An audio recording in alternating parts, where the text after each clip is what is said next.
Kingston Community School's STEM journey has been happening for many years, and it actually sort of came about as part of a careers program that we were involved in a number of years ago, and it based around the Melbourne Declaration, saying that students need to reach their potential to be the best citizens that they possibly can be.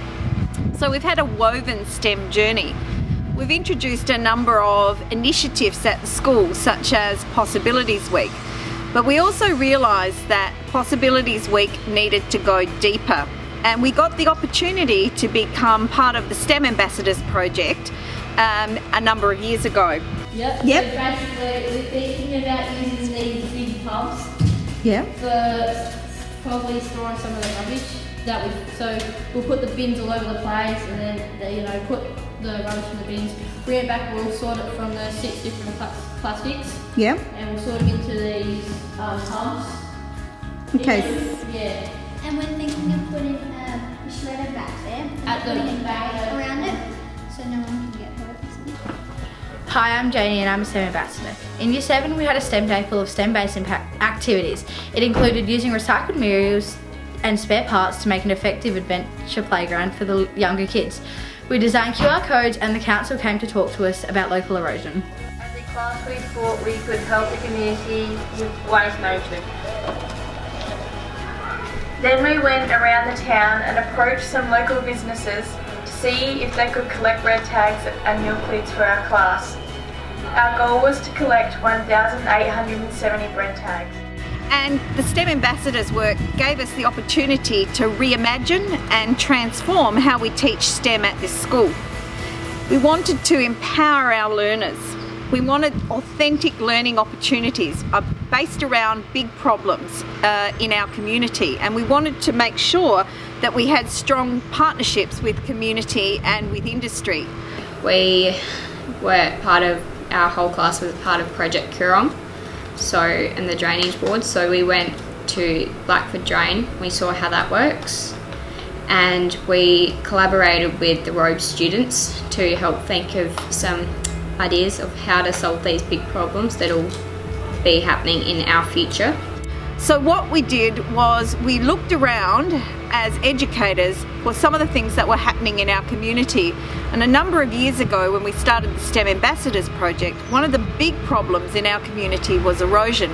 In Year 8 we thought of different solutions to improve the effects of erosion and reduce seaweed build-up. My group designed a seaweed brick that used seaweed and plaster that was durable and effective. Also in Year 8 we went to an excursion to Wyoming Beach to look at the rock wall that had been constructed to reduce erosion and decide if it was durable. So what the students did through their curriculum in HASS and in science is they spent another period of time looking at this and coming up with solutions that they believe that they could pitch in a Shark Tank operation to the council. So again, what we did was the students had time to think, to work in groups, to be collaborative, and that's really, really important because they are some of the skills that our STEM students are going to need.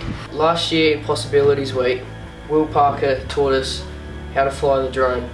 From our knowledge on learning how to fly the drone, we constructed a video of the Blackford Drain. Began in 2012. Final construction finished in 2019.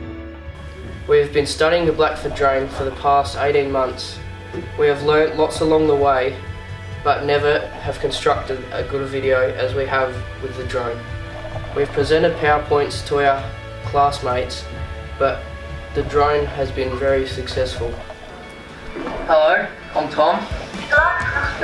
And I'm a Year 8, and we've been focusing on the Blackford Drain, which has been a drain that was made last year just out of Kingston, and we've been studying on it, and we've put together a video about the causes and the effects that it might have on the landscape.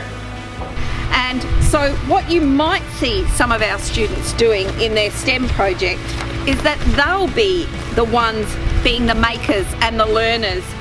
The teachers just become the facilitators and the activators in the classroom. I think it's really important for students to understand that big problems don't go away either. They're not solved easily. They need to be solved collaboratively, and that things change over time. And so our solutions will change over time, and that we need to make this place the best place we can for the next generation of students.